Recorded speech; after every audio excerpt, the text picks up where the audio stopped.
안녕하세요, 아방TV 아서입니다. 오늘은 크레스티드 게코에게 특식으로 귀뚜라미를 급여하는 방법에 대해 이야기해 보려고 합니다.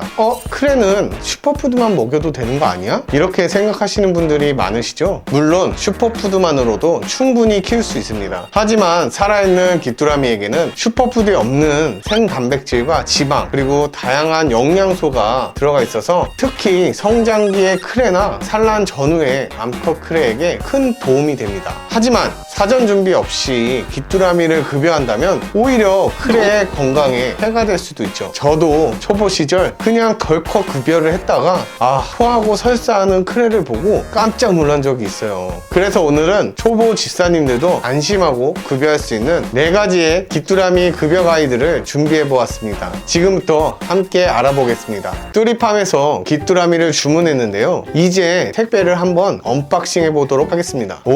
계란판도 함께 넣어주셨네요. 이따가 사육장에 귀뚜라미를 옮길 때 같이 넣어줘야겠습니다. 이건 별도로 구매한 귀뚜라미 사료예요. 귀뚜라미를 급여하기 전에 잘 먹이고 관리하는 게 정말 중요하거든요. 그리고 귀뚜라미를 따로 관리하기 위해서 저는 다이소에서 특대형 수납함을 하나 준비했습니다. 넓고 통풍도 잘 돼서 귀뚜라미 사육용으로 딱 좋아요. 뚜리들의 상태를 한번 볼까요? 와, 움직임도 좋고 활력도 넘치네요. 폐사한 개체는 딱 한 마리밖에 안 보이는 걸 보니까 배송 상태 아주 만족스럽습니다. 생 귀뚜라미를 받자마자 바로 급여를 해도 될까요? 정답은 안 됩니다. 귀뚜라미는 배송 중에 스티로폼이나 계란판 등 이물질을 섭취했을 가능성이 있고, 수분이 부족한 상태에서는 크레에게 변비나 소화불량을 유발할 수 있어요. 그래서 최소 24시간 이상 건강한 채소, 과일, 곡물 등을 먹여서 수분과 영양을 공급해줘야 합니다. 저는 주로 치커리나 당근을 사용합니다. 소화 기능 개선에도 도움이 되거든요.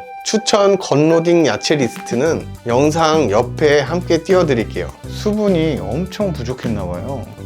지금 케일을 넣어줬는데 엄청 잘 먹네요. 30분밖에 안 지났는데 벌써 다 먹었어요. 장난 아닙니다. 이런 식으로 수분이 많이 부족한 상태에서 올 수도 있으니까요, 바로 주시기보다는 일정 부분 건로딩을 하고 급여를 하시는 것이 좋습니다.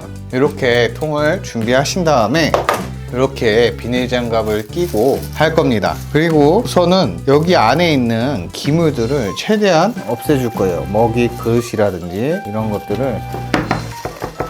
이 과정은 매우 위험하니 조심하시길 바라겠습니다. 한 마리라도 이제 탈출하는 순간 이제 빵카님한테 두들겨 맞거든요. 이렇게 털어주시면 귀뚜라미가 활발한 게 느껴지시나요? 엄청 많지 않나요?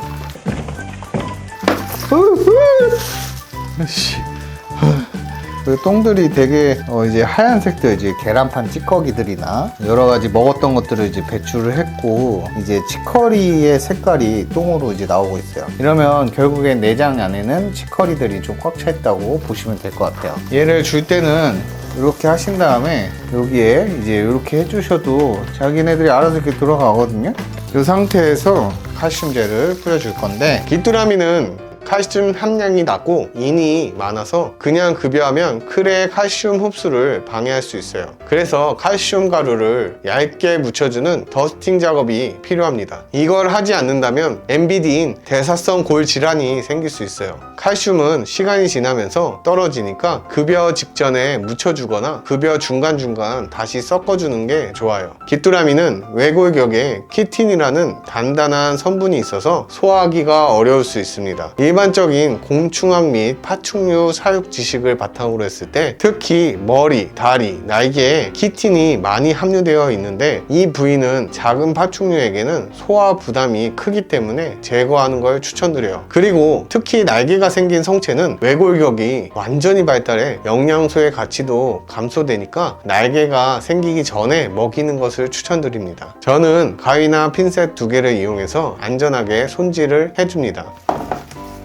크레스티드 게코는 꼭꼭 씹지 않고 통째로 삼키는 습성이 있어서 먹이가 너무 크면 질식 위험이나 소화 장애가 생길 수 있어요. 그래서 귀뚜라미 크기는 클의 눈 사이보다 작아야 안전한 거죠. 베이비의 경우 소 사이즈의 귀뚜라미를 한 마리에서 두 마리 정도 먹이시면 되는데, 태어난 지 얼마 되지 않는 아이들은 한 마리만 주시고 조금 성장한 아이들은 두 마리 정도 주시면 됩니다. 아성체의 경우 중 사이즈로 두 마리에서 세 마리 정도 주면 되고, 성체 같은 경우 중대 사이즈 세 마리 정도 주고 좀 더 먹는다고 하면 5마리까지 주시면 됩니다. 또한 핀셋의 방향이나 속도도 조심하셔야 돼요. 크레들이 흥분해서 달려들 수 있거든요. 너무 좋아한다고 계속 주다 보면 과식을 해서 비만이나 소화불량으로 이어질 수 있으니 정해진 급여량을 꼭 지켜주세요. 귀뚜라미에 대한 급여가 번거롭거나 생먹이에 대한 거부감이 있다면 영양소는 약간 떨어질 수 있지만 냉동 귀뚜라미를 급여하거나 귀뚜라미 가루를 슈퍼푸드에 섞어주는 것도 좋은 대안 중에 하나입니다. 다음 영상에서는 먹고 남은 귀뚜라미들을 어떻게 관리해야 하는지 실제 사육법도 함께 다뤄보도록 하겠습니다.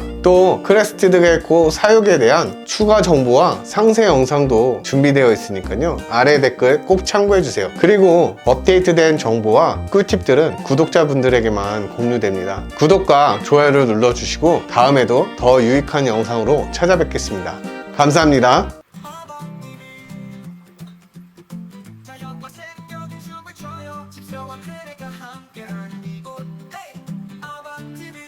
안 먹어. 작은 친구들이 행복해지는 순간 손끝에서 느껴봐요. 자연의 선물 아방TV가 열어가는 신나는 세상. 우리의 하루가 즐거움으로 가득해. 작은 발걸음도 모험으로 바뀌죠. 그려만 와 집사가 만드는